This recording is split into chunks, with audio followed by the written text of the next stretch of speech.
بسم اللہ الرحمن الرحیم۔ میں ایک معروف نجی ہاسپٹل میں ڈاکٹر تھی۔ میری ڈیوٹی رات کی ایمرجنسی وارڈ میں تھی۔ صبح کے 6 بجے میں اپنا کام نمٹا کر وہاں سے نکل کر بچوں کی پیدائش کے وارڈ میں داخل ہوئی تھی۔ وہاں ایک کم عمر سی دیہاتی سی لڑکی کھڑی رو رہی تھی۔ اس نے ایک بچہ گود میں اٹھا رکھا تھا۔ اس کو کبھی چومتی تو کبھی اس بچے کو دیکھ کر مسکرا دیتی۔ پھر وہ پورے وارڈ میں مٹھائی بانٹنے لگی تھی۔ وہ لڑکی بے تحاشا حسین تھی۔ میں دم بخود سی کھڑی اس کے معصوم سے چہرے کو تک رہی تھی۔ تبھی وہ لڑکی میرے پاس آئی اور بولی، ڈاکٹرنی جی، یہ مٹھائی کہاں ہے؟ میں نے مٹھائی اٹھا کر پوچھا، یہ کس خوشی میں بانٹ رہی ہو؟ تو وہ بولی، میں ماں بن گئی ہوں، میرے گھر میں تھوڑی دیر پہلے ہی بیٹی کی پیدائش ہوئی ہے۔ یہ سن کر تو میرے ہوش ہی اڑ گئے تھے۔ میں حیرت زدہ سے اس لڑکی کو دیکھ رہی تھی کہ یہ کیسے ہو سکتا ہے۔ اس لڑکی کے حسن اور بولنے کے دیہاتی انداز سے پتہ چل رہا تھا کہ وہ کسی پہاڑی علاقے کے وہاں کے لوگ سخت جان ہوتے ہیں، مگر یہ پھر بھی ناممکن تھا کہ وہ لڑکی بچہ پیدا کرنے کے بعد مٹھائی بانٹتی پھرے۔ میں نے اس سے کہا، تم یہاں کیا کر رہی ہو؟ تمہیں تو آرام کی ضرورت ہے، جاؤ جا کر آرام کرو۔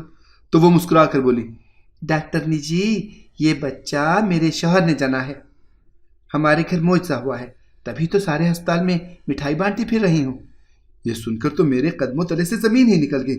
یہ بھلا کیسے ہو سکتا ہے کہ ایک مرد بچہ پیدا کرے؟ میں نے اس عورت سے کہا، میں تمہارے شوہر کو دیکھنا چاہتی ہوں۔ تو وہ بولی، یہ سامنے والے وارڈ میں ہی تو ہے۔ اس لڑکی کے شوہر کے روم کے سامنے بھیڑ جمع تھی۔ سب لوگ معجزہ دیکھنے کے لیے جمع ہو گئے تھے۔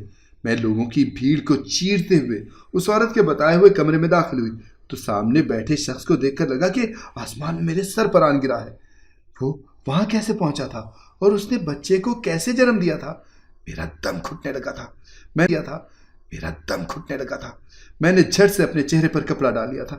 میں نہیں چاہتی تھی کہ وہ شخص مجھے دیکھ لے۔ مجھے اس شخص کو دیکھ کر 10 سال پہلے والا قصہ یاد آ رہا تھا۔ میں وہاں سے منہ چھپا کر بھاگ آئی تھی۔ باہر آ کر اس لڑکی سے میں نے اس کے گھر کا پتہ معلوم کر لیا تھا۔ میں نے دل میں تہیہ کر لیا کہ میں اس معجزے کے پیچھے چھپے ہوئے راز کو جان کر ہی رہوں گی۔ کچھ دن صبر کرنے کے بعد میں خود کو مزید روک نہ پائی تھی۔ میں اپنے تجسس کے ہاتھوں مجبور ہو کر اس لڑکی کے در پر کھڑی تھی۔ میں نے ڈور بیل بجائی تو ایک ملازمہ نے دروازہ کھولا تھا۔ میں نے کہا، میں شہلا سے ملنے آئی ہوں۔ تو وہ ملازمہ بولی، آئیے، بی بی جی گھر پر ہی ہیں۔ میں اس عالیشان گھر کو دیکھ کر ششدر رہ گئی تھی۔ 2-3 ملازمائیں بھی ادھر ادھر کام کرتی پھر رہی تھی۔ مجھے ایک ملازمہ ڈرائنگ روم میں بٹھا کر شہلا کو بلانے چلی گئی تھی۔ جب شہلا آئی تب میں خاموشی سے بیٹھی ڈرائنگ روم کا جائزہ لے رہی تھی۔ وہ مجھے دیکھ کر بڑے اتفاق سے ملی۔ وہ لڑکی سوتی تھی۔ ادھر ادھر کی رسمی باتوں کے بعد میں نے اس کو اپنے آنے کا مقصد بتایا تھا۔ میں نے اس سے کہا، میں تمہارے شوہر سے مل کر اس معجزے کے بارے میں مزید معلومات لینا چاہتی ہوں۔ تو وہ پریشان سی ہو گئی۔ میں نے وجہ پوچھی تو وہ بولی، میرے شوہر تو کام کے سلسلے میں جی شہر سے باہر گئے ہوئے ہیں، وہ کل سویرے ہی واپس آئیں گے۔ میں نے اس موقع کو غنیمت جانا اور اس سے کہا، تو مجھے شروع سے بتاؤ کہ یہ معجزہ کیسے ہوا تھا؟ شہلا بولی، ڈاکٹرنی جی، میرا تعلق گلگت کے ایک پسماندہ سے گاؤں سے ہے۔ میرے شوہر ندیم ایک دن اپنے دوستوں کے ساتھ سیر و تفریح کے لیے وہاں آئے تھے۔ ندیم اور ان کے ساتھی کافی اچھل کود کر رہے تھے۔ اسی وجہ سے ندیم پہاڑی کے اوپر سے گرے تھے۔ ان کے پیر میں موچ آئی ہی تھی۔ وہ درد سے کرا رہے تھے۔ ان کے ساتھی بھی بہت پریشان ہو رہے تھے۔ میں پہاڑوں سے لکڑیاں اکٹھی کرنے گئی ہوئی تھی۔ ان سب کی بوکھلاہٹ دیکھ کر مجھے ہنسی آ گئی۔ اتنی سی چوٹ لگنے پر ہمارے مرد تو اف بھی نہیں کرتے، مگر انہوں نے تو آسمان ہی سر پہ اٹھا لیا ہوا تھا۔ ندیم زمین پر لیٹے فریادیں کر رہے تھے۔ میں آگے بڑھی اور بولی، بابو جی، میں آپ کے پیروں کو دیکھ سکتی ہوں کیا؟ انہوں نے اجازت دے دی۔ میں نے نیچے ان کے پاؤں کے پاس بیٹھ کے ان کا معائنہ کیا تو ان کے پیر میں معمولی سی چوٹ آئی تھی، موچ تھی۔ میں نے پیر پکڑ کر ایک جھٹکے سے مروڑ ڈالا تو کڑک کی آواز آئی اور ساتھ ہی موچ نکل گئی۔ ندیم کی فریادیں بھی تھم گئیں۔ وہ سارے حیرت سے میرا منہ تکتے رہ گئے۔ ان میں سے ایک بولا، آپ کو کیسے پتا تھا کہ پیر میں موچ آئی ہے اور یہ کیسے ٹھیک ہو گیا؟ تو میں مسکرا کر بولی کہ ہمارا اور ان پہاڑوں کا ساتھ بڑا پرانا ہے۔ ہمیں یہ تھوڑی بہت طب انہی پہاڑوں نے سکھائی ہے۔ مجھے نہیں معلوم تھا کہ میرا یہ چھوٹا سا عمل کسی کے دل میں گھر کر جائے گا۔ کچھ دنوں کے بعد ندیم میرے والدین سے میرا رشتہ مانگنے آئے تھے۔ ابا جی کو شہری بابو بھاگ گئے تھے، انہوں نے میری شادی کے لیے فٹافٹ ہاں کر دی۔ شادی کر کے میں ان کے ساتھ یہاں لاہور آ گئی تھی۔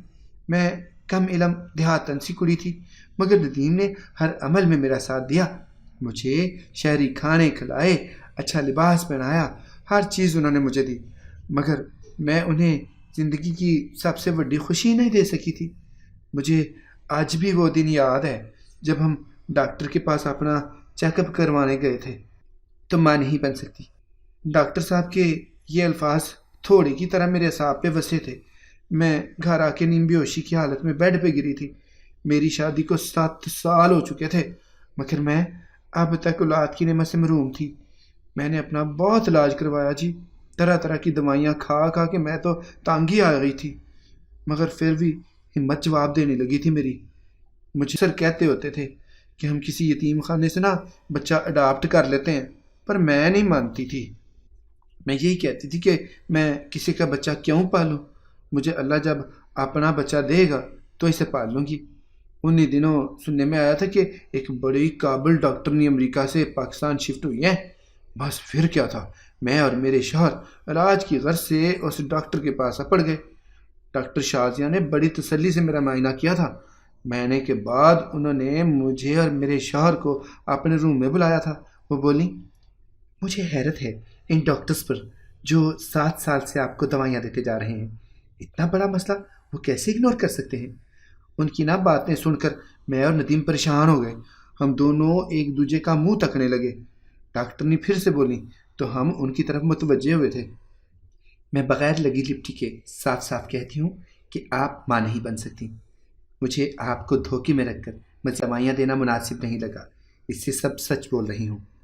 لیکن نا امید مت ہوئیے گا، جو اللہ کوئی پیچیدگی پیدا کر سکتا ہے وہی مسئلے مسائل کو ختم بھی کر سکتا ہے، اس لیے آپ اللہ سے رجوع کریں۔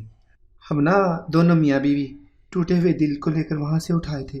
ندیم مجھے گھر میں ڈراپ کر کے خود گیٹ سے واپس ٹر گئے تھے۔ ہم دونوں ایک دوسرے کا سامنا کرنے کی سکت بھی نہیں رکھتے تھے جی۔ مجھے اس طرح بیڈ پر لیٹے لیٹے 6 گھنٹے ہو گئے تھے۔ تب گاڑی کے ہارن کی آواز آئی، پھر گیٹ کھلا تو مجھے پتہ چل گیا کہ ندیم گھر واپس آ گئے ہیں۔ میرا دل چاہ رہا تھا کہ میں کہیں غائب ہو جاؤں، میں ان کا سامنا نہ کروں۔ میں نے 7 سال جن آنکھوں میں اپنے لیے محبت دیکھی تھی میں ان آنکھوں میں اپنے لیے اجنبیت نہیں دیکھ سکتی تھی۔ میں نے آنکھوں پر ہاتھ رکھ کر سونے کا ناٹک کیا تھا۔ ندیم نے کمرے کا بوا کھولا، میرے سامنے آ کر بیٹھ گئے تھے۔ وہ دھیرے سے لہجے میں بول رہے تھے، شہلا، میں جانتا ہوں تم سو نہیں رہی ہو، تمہارے دل میں ہزاروں وسوسے پنپ رہے ہیں جو تمہیں آنکھیں چرانے پر مجبور کر رہے ہیں، مگر تم آنکھیں کھولو، مجھے دیکھو شہلا۔ میں ندیم کی باتیں سن کر اٹھ کر بہ گئی تھی۔ وہ بڑی چاہت سے بولے تھے، شہلا، تم بچہ نہیں پیدا کر سکتی تو کیا ہوا؟ میں تمہارے لیے بچہ پیدا کروں گا، ہمارا بچہ۔ ندیم کی بات سن کر مجھے حیرت کا جھٹکا لگا تھا۔ مجھے لگا کہ وہ اپنے حواس میں نہیں ہیں یا پھر میرا دل رکھنے کے لیے ایسا کہہ رہے ہیں۔ میں نے اپنے شوہر کا ہاتھ تھام کر اسے پوچھا، ندیم، آپ مجھے چھوڑیں گے تو نہیں نا؟ وہ مسکرا دیے اور بولے کہ ہرگز نہیں۔ ان کی بات سن کر مجھے کافی تسلی مل گئی تھی، یوں ہی دل معمول پر گزرنے لگے تھے۔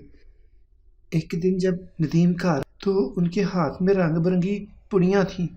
میں نے ان سے پوچھا، یہ کیا ہے؟ تو وہ بولے، یہ چند حکیمی دوائیاں ہیں، ان کو کھا کر ہم دونوں کا بچہ جننے کے میں قابل ہو جاؤں گا۔ ندیم کی باتیں سن کر میرا تو سر ہی چکرانے لگا تھا۔ پھر وہ بولے، تم دیکھنا شہلا، بہت جلد میں تمہیں خوشخبری سناؤں گا۔ وہ اتنا کہہ کر جلدی سے اٹھے اور اپنی دوائیاں دیکھنے لگے تھے۔ ندیم کے جانے کے بعد میں حیران سی بیٹھی تھی۔ میں یہی سوچ رہی تھی کہ کیا ایسا بھی ہو سکتا ہے؟ کیا مرد بھی بچہ جن سکتے ہیں؟ پھر سوچا کہ اگر ندیم کہہ رہے ہیں کہ ایسا ہو سکتا ہے تو پھر ہو سکتا ہوگا۔ اس دن اسپتال سے آ کر ندیم نے مجھے کہا کہ وہ ہمارے بچے کو جنم دے گا، تو اس بات کو میں نے زیادہ سیریس نہیں لیا تھا جی۔ مجھے لگتا تھا کہ وہ مجھے تسلی دینے کے لیے کہہ رہے ہیں۔ وہ ہر رات کو دودھ میں ہلدی ڈال کر 2 گلاس لے آتے، ایک گلاس خود پی لیتے اور 1 گلاس مجھے تھما دیتے۔ میں نے ایک بار پوچھا بھی تھا کہ یہ کیا ہے، تو وہ بولے یہ ہلدی والا دودھ ہمارے لیے بہت فائدہ مند ہے، اس سے میں تمہیں جلد ہی اولاد کی خوشی دے دوں گا۔ میں خاموش ہو جاتی تھی۔ اب بھلا میں کیا کہتی؟ یوں ہی وقت گزرتا گیا اور ندیم کیمی دوائیاں کھاتے رہے۔ ایک دن صبح ندیم کی طبیعت بہت خراب ہو رہی تھی۔ میں نے وجہ پوچھی تو بولے شہلا میرا نا جی متلا رہا ہے، چکر بھی آ رہے ہیں، گھر میں کچھ کھٹا پڑا ہے تو لا دو، کچھ کھٹا کھانے کا دل کر رہا ہے۔ ندیم کی نا یہ باتیں سن کے میں ان کا منہ تکتی رہ گئی۔ آخر وہ کیا جتانا چاہتے تھے؟ پھر بولے آج میں نا گائناکالوجسٹ کے پاس جاؤں گا، مجھے لگتا ہے کہ اللہ نے ہماری سن لی ہے۔ میں نا خاموش ہی رہی۔ پھر وہ گھر سے نکلے تو شام کو گھر واپس آئے تھے۔ ان کے نا ہاتھوں میں مجھے دیکھ کے وہ خوشی سے چوم ہی اٹھے تھے۔ شہلا مبارک ہو، میں باپ بننے والا ہوں۔ مجھے چپ دیکھ کر ندیم بولے شہلا تمہیں خوشی نہیں ہوئی کیا؟ میں دل میں مسکرائی تھی جی، اور بولی حد سے زیادہ خوشی ہوئی ہے۔ پھر وہ میرا ہاتھ تھام کر روم میں لے گئے۔ انہوں نے مٹھائی کا ڈبہ کھول کر میرا منہ میٹھا کروایا تھا جی۔ میں جب یہ سوچتی کہ ندیم کیسے بچے کو جنم دیں گے تو نا مجھے بڑی حیرت ہوتی تھی، مگر پھر میں نے ان سب باتوں کے بارے میں سوچنا چھوڑ دیا تھا۔ میں ان پڑھ اور کاٹ عقل والی لڑکی تھی جی، بھلا مجھے یہ سب کیسے معلوم ہو سکتا تھا؟ میں نے نا اپنے گھر میں ننھے مہمان کی آمد کا انتظام شروع کر دیا تھا۔ ادھر ندیم کی طبیعت اکثر ہی خراب رہنے لگی تھی۔ ان کو چکر آنے اور جی متلانے کا مسئلہ رہتا تھا۔ وہ نا سارا دن کھٹی چیزیں کھاتے رہتے تھے۔ اب ندیم کا پیٹ بھی نہ بڑھنے لگا تھا۔ 6واں مہینہ لگا تو ان کا پیٹ اچھا خاصا باہر کو نکل آیا تھا۔ انہوں نے اپنے دفتر سے چھٹیاں لے لی تھیں۔ انہوں نے کہیں آنا جانا بھی نا بالکل ہی ختم کر دیا تھا۔ انہوں نے مجھ سے کہا کہ اب وقت آ گیا ہے کہ تم رشتہ داروں کو فون کر کے بتا دو کہ تم امید سے ہو۔ میں نے نا ندیم کی بات مان لی تھی۔ پورے نا خاندان میں یہ بات پھیل گئی تھی کہ میں ماں بننے والی ہوں۔ پھر اللہ کر کے نا 9 مہینے کا وقت گزرا تھا۔ ایک راتی ندیم کی طبیعت بہت خراب ہوئی تو میں ان کو ایمرجنسی میں ہسپتال لے گئی تھی۔ ہماری نا فیملی ڈاکٹر شازیہ اس انوکھے کیس کا علم رکھتی تھی۔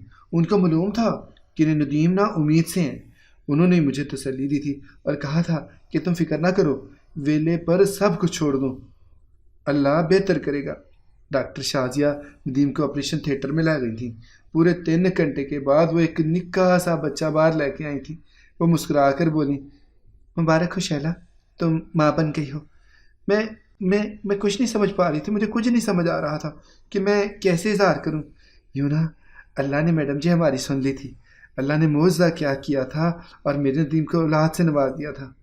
شہلا اپنا قصہ سنا کر اب میرے چہرے کی جانب تک رہی تھی، جہاں کئی رنگ آ رہے تھے اور کئی رنگ جا رہے تھے۔ تبھی ایک ملازمہ شہلا کو بلانے آئی تھی۔ اس نے بتایا تھا کہ بی بی جی بچہ پتہ نہیں کیوں روئے جا رہا ہے۔ شہلا مجھے بیٹھنے کا کہہ کر باہر نکل گئی۔ میں نے اس لمحے کو غنیمت جانا اور وہاں سے نکل آئی تھی۔ شہلا کی باتیں سن کر میں حیرت کے سمندر میں ڈوب چکی تھی۔ میں نے دل میں یہ ارادہ کر لیا تھا کہ میں ڈاکٹر شازیہ سے اس سارے ماجرے کے بارے میں ضرور پوچھوں گی۔ اگلے دن میں ہاسپٹل گئی تو سب سے پہلے ڈاکٹر شازیہ کے روم میں ہی داخل ہوئی تھی۔ میں نے ان سے کہا تھا آپ مجھے شہلا اور ندیم والے معجزے کے متعلق کچھ بتائیں۔ تو وہ مسکرا پڑی اور بولی ثنا، ندیم صاحب کچھ دنوں تک اپنا ریگولر چیک اپ کروانے کے لیے آئیں گے۔ میں حامی بھر کر وہاں سے اٹھائی تھی۔ اب مجھے بے صبری سے ندیم کے ساتھ ملنے کا انتظار تھا۔ میں یہ دن گن کر گزار رہی تھی۔ ایک دن اچانک مجھے ڈاکٹر شازیہ نے اپنے روم میں بلایا تھا۔ میں وہاں پہنچی تو ندیم پہلے سے وہاں پر موجود تھے، کرسی پر براجمان۔ اس کا بھی وہی حال ہوا تھا جو میرا اسے پہلی بار دیکھ کر ہوا تھا۔ اس کا چہرہ زرد پڑ چکا تھا۔ اس نے ڈاکٹر شازیہ سے پوچھا کہ یہ کون ہے، تو وہ بولی یہ ہمارے ہاسپٹل کی ایک سینئر ڈاکٹر ہیں، ان کو آپ کے معجزے سے بہت دلچسپی ہے، آپ ان سے بات کر لیں۔ اتنا کہہ کے ڈاکٹر شازیہ اپنے روم سے نکل گئی تھی۔ اب فقط میں اور ندیم وہاں کھڑے رہ گئے تھے۔ وہ بولا ثنا، تم یہاں کیسے؟ کیا تم پھر سے مجھے برباد کرنے کے لیے آ گئی ہو؟ تم نے ایک بار تو میرا گھر اجاڑ دیا تھا، اب میں تمہیں ہرگز ایسا نہیں کرنے دوں گا۔ میں تمہیں آخری بار سمجھا رہا ہوں، کہ تم میری زندگی سے نکل کر بہت دور چلی جاؤ، اتنی دور کہ تمہارے وجود کے منحوس سائے میرے گھر کے آنگن پر نہ پڑ سکیں۔ ندیم کی باتیں سن کر میں کہے لگا کر ہنس پڑی تھی۔ میں بولی، میں نے تمہارا گھر اجاڑا تھا، بلکہ تم نے تو مجھے اجاڑ دیا تھا۔ میں نے اس کو اپنے بارے میں بتانا شروع کیا تھا۔ ندیم صاحب، جب تم نے مجھے دھوکہ دینے کے لیے چنا تھا تب میں میڈیکل کی اسٹوڈنٹ تھی، مگر تمہاری خاطر میں نے اپنا سب کچھ داؤ پر لگا دیا تھا۔ اپنی تعلیم ادھوری چھوڑ چکی تھی میں۔ سب کچھ چھوڑ چھاڑ کر جب میں تمہاری ہو گئی تو تم نے میرے ساتھ کتنا بڑا دھوکہ کر دیا تھا۔ جب تم میری زندگی سے نکل گئے تو مجھے اپنی ادھوری تعلیم کا خیال آیا تھا۔ میں نے اپنی تعلیم مکمل کی اور ڈاکٹر بن گئی، مگر تم نے تو میرے بعد اپنے لیے ایک نیا شکار ڈھونڈ لیا۔ تمہیں اللہ سے خوف نہیں آتا کیا؟ میری باتیں سن کر ندیم کرسی پر ڈھہ گیا تھا۔ اس کی آنکھیں آنسوؤں سے لبریز ہو گئی تھیں۔ وہ بولا، میں نے تمہیں دھوکہ نہیں دیا تھا ثنا، مجھے تم سے سچی محبت تھی، تبھی تو تمہیں اپنا لیا تھا۔ اصل دھوکہ تو تم نے کیا تھا میرے ساتھ۔ میرے عیب کا پتہ چلا تو مجھے بیچ منجھدار میں چھوڑ کر چلی گئی تم۔ کیا ہو گیا تھا اگر میں باپ نہیں بن سکتا تھا؟ ہم بچہ ایڈاپٹ ہی تو کر سکتے تھے نا، لیکن تم کو محبت نبھانی ہی نہیں آئی تھی۔ تم نے تو یہ معلوم ہوتے ہی کہ میں بانجھ ہوں مجھ سے طلاق لے لی۔ تم کیا جانو مجھ پر غم کا کیسا پہاڑ ٹوٹا تھا۔ ایک تو میں باپ نہ بن سکنے کا غم بنا رہا تھا، دوسری طرف تم سے جدائی کا۔ پھر 3 سال کے بعد میری زندگی میں شہلا آ گئی تھی، وہ معصوم سی دیہاتی لڑکی۔ اس کو میں جیسا کہتا گیا وہ ویسا ہی کرتی گئی۔ اس کو میرے ہر حرف پر یقین تھا۔ میں نہیں چاہتا تھا کہ میں اس کو بھی کھو دوں، اس لیے میں نے اسے جھوٹ بول دیا تھا کہ وہی ماں نہیں بن سکتی۔ اس کے بیچ میں نے اس کو بارہا منانے کی کوششیں کیں کہ ہم بچہ ایڈاپٹ کر لیتے ہیں، مگر وہ اس چیز پر بھی راضی نہ ہوئی تھی۔ اس کی ایک ہی ضد تھی کہ اپنا ہی بچہ پالنا ہے۔ ہماری شادی کو 7 سال ہو گئے ہیں۔ اب شہلا شدید مایوس ہو گئی تھی۔ مجھے خوف آنے لگا تھا کہ وہ کہیں مجھے تمہاری طرح چھوڑ ہی نہ جائے، اس سے میں نے خود سے بچہ جننے کا ڈھونگ رچایا تھا۔ میں نے یہ بچہ یتیم خانے سے اڈاپٹ کر لیا تھا اور اسے یہی بتایا تھا کہ وہ ہمارا خون ہے۔ ثنا سیدھی سادھی معصوم سی لڑکی ہے، وہ میری باتوں میں آ گئی تھی۔ اب دیکھو، مجھ سے میرا آخری سہارا مت چھیننا، میں تمہارے آگے ہاتھ جوڑتا ہوں، نہیں تو میں اس بار زندہ نہیں بچوں گا، میں خود کو ختم کر لوں گا۔ ندیم زار و قطار رو رہا تھا۔ اس کی باتیں سن کر میری آنکھیں کھل گئی تھیں۔ مجھے پہلی بار اندازہ ہوا تھا کہ میں نے اس کے ساتھ کتنا برا کیا تھا۔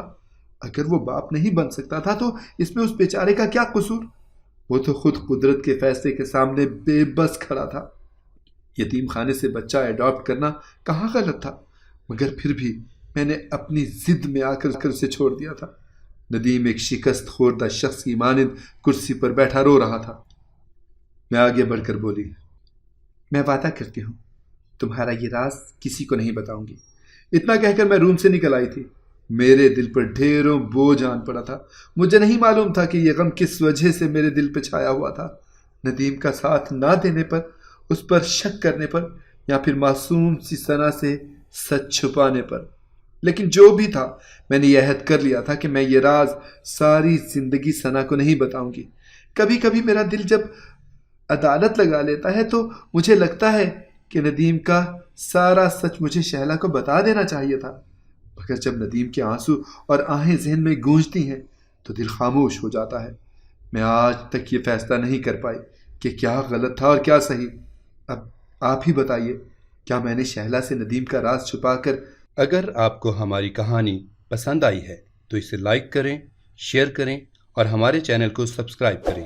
اگلی کہانی تک کے لیے اجازت دیجیے۔ اللہ حافظ۔